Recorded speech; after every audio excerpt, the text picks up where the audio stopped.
Ok, bonjour. Avant tout, je vais d'abord excuser mon collègue Éric Drey qui devait participer mais qui a été retenu pour une urgence familiale. Donc, je vais essayer de présenter ses travaux de façon la plus correcte possible. Donc déjà pour démarrer, on part du constat que face aux nombreuses opportunités des technologies, et on l'a vu ce matin, aux multiples procédés et matériaux qui sont utilisés dans le cadre de la fabrication additive, face à la multitude de risques, pour certains mal connus ou mal évalués, en tout cas par les entreprises. Avec Éric Drey, on a essayé de réfléchir un petit peu à comment favoriser la prévention à partir des travaux qu'on mène actuellement sur des sujets un petit peu différents. Pour Éric, sur la perception des risques, notamment liés au nano, et pour ma part, sur l'acceptation des technologies. Alors comme ça, a priori, on a l'impression que ce sont deux sujets complètement indépendants, et je vais vous les présenter un petit peu de façon indépendante. Et dans une troisième partie, j'essaierai de les mettre en perspective au bénéfice de la prévention dans le cas d'application de la fabrication additive. Donc déjà, le cadre de nos analyses est celui des sciences humaines et sociales, donc sociologie, psychologie et ergonomie. Et tous s'accordent pour rappeler que la prévention n'est pas toujours une simple réponse à une situation d'exposition qui va passer par une identification, caractérisation et quantification des risques. Mais la prévention dépend toujours aussi du contexte, d'un contexte social et voire sociétal qui vont influencer d'ailleurs ces démarches. Alors, je vais parler un petit peu de la perception des risques. Et donc, il y aura, je vous le répéterai, mais il y aura au moins 3 choses à retenir tout au long de cet exposé. D'abord, c'est pour les individus, la perception des risques, elle n'est pas seulement basée sur le lien qu'ils peuvent faire entre exposition et probabilité des dommages. Il y a tout un ensemble de variables qui va impacter cette perception des risques. Et donc, vous l'avez sur la partie gauche de la slide. Donc, toutes ces variables vont impacter la perception des risques.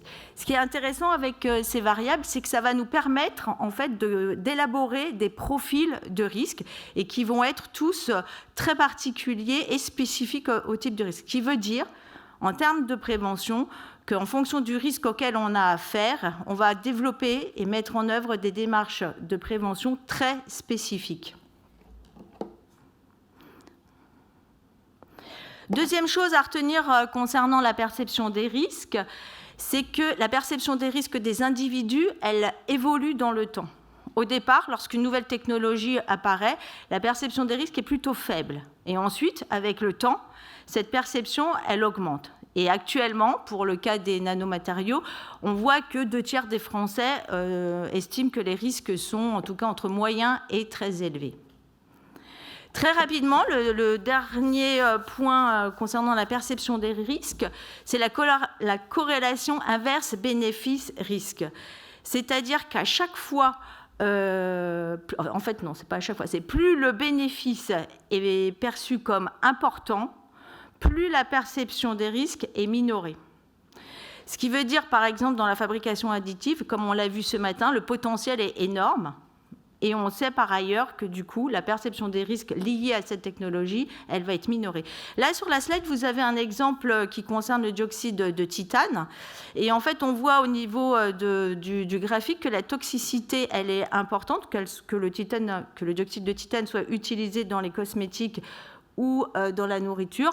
En revanche, si on regarde l'acceptation, l'acceptation dans les cosmétiques, elle va être beaucoup plus élevée par les opérateurs parce qu'on attend des bénéfices, notamment pour les crèmes solaires, alors que l'acceptation de ce type de risque va être beaucoup plus faible dans l'alimentation. Donc il y a un vrai lien entre bénéfices et perception des risques. Donc là, je ferme la parenthèse sur la perception des risques. On va ouvrir la parenthèse sur la question d'acceptation des technologies. et ensuite on remettra les deux en perspective. Donc l'acceptation, là on parle bien d'acceptation de technologie et pas acceptation des risques. On sait que pour toute nouvelle technologie, en fait la moitié de celles qui sont développées, il n'y en a que la moitié qui arrivent à trouver leur place. Si on prend l'exemple du téléphone portable, le mobile, actuellement personne ne s'en sépare. Bon, il a fallu quand même 30 à 40 ans, quand on regarde les études qui ont été réalisées, pour que cette technologie s'inscrive dans les usages quotidiens. Donc l'acceptation, c'est quoi? Ce sont des processus psychologiques qui vont déterminer l'adoption de cette nouvelle technologie. Et l'objectif qu'on conduit ce type d'études, c'est d'identifier les déterminants qui expliquent pourquoi une technologie est acceptée, utilisée par les opérateurs, ou pourquoi elle est rejetée. En termes de prévention, et ça j'insisterai, ce qui nous intéresse dans cette question, c'est surtout qu'elle nous permet d'avoir des éléments de compréhension sur la qualité de l'interaction entre l'homme et la nouvelle technologie. Bon, voilà. C'est bloqué. Bon, je peux le faire sans slide.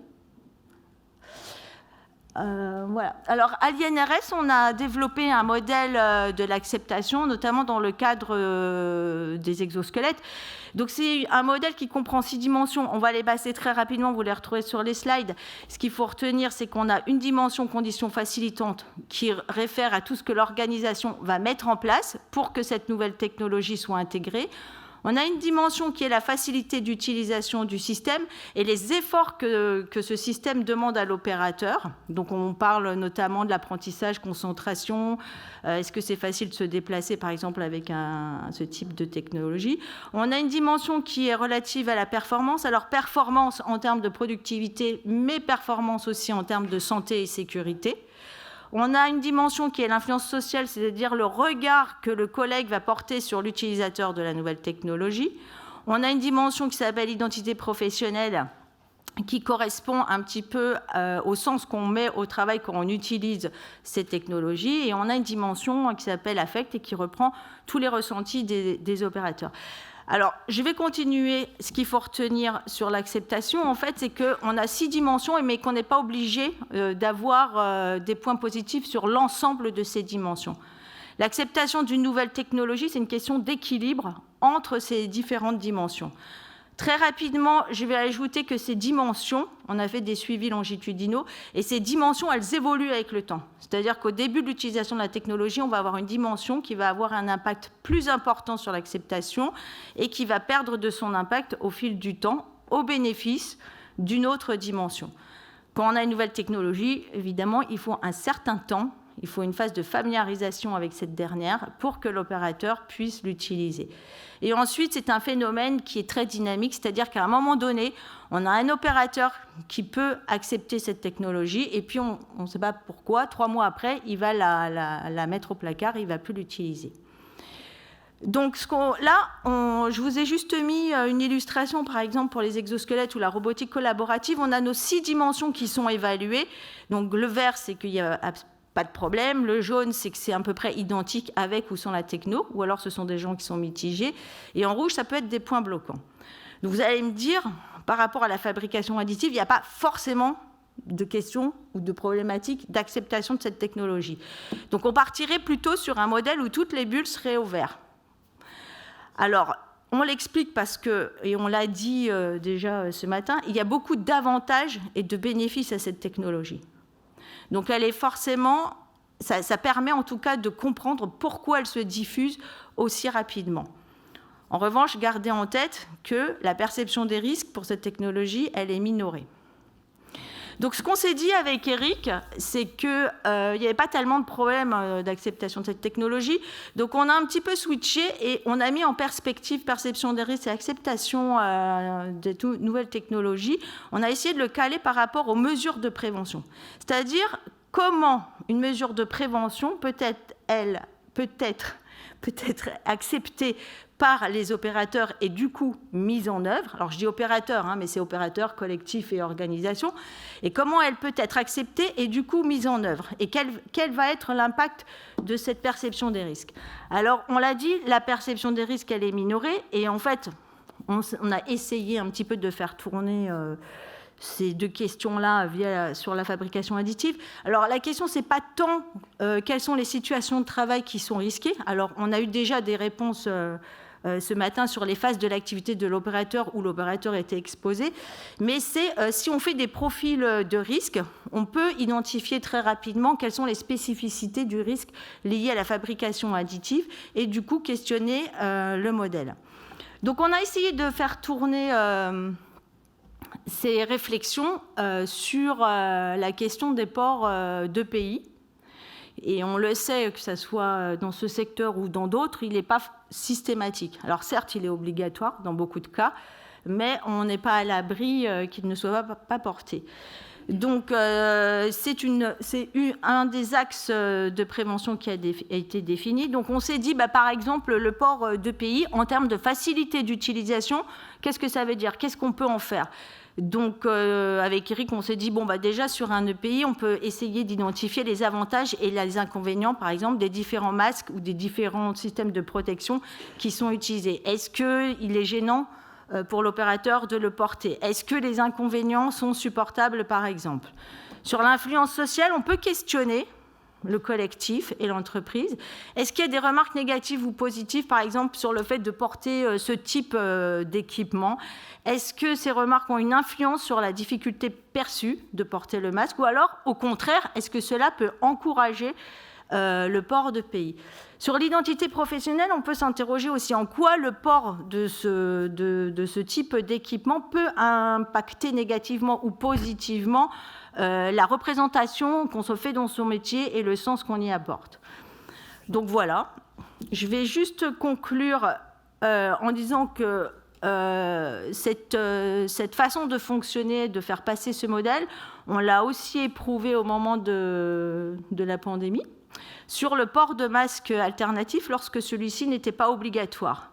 Et on s'est aperçu que pour les entreprises, ça permettait d'avoir un outil pour échanger avec les salariés sur les différentes dimensions qu'on a vues, sur les 6 dimensions, et d'élaborer et d'identifier avec eux les points positifs et négatifs, de partager collectivement la synthèse avec tous les salariés et élaborer collectivement des solutions. Donc, c'est une aide un petit peu à l'évaluation des moyens de prévention et à la décision de les mettre en œuvre ou pas. Ensuite, ça permet aussi de faire le point et de discuter avec les salariés, d'instaurer un dialogue lorsque l'utilisation n'est pas systématique ou telle qu'attendue.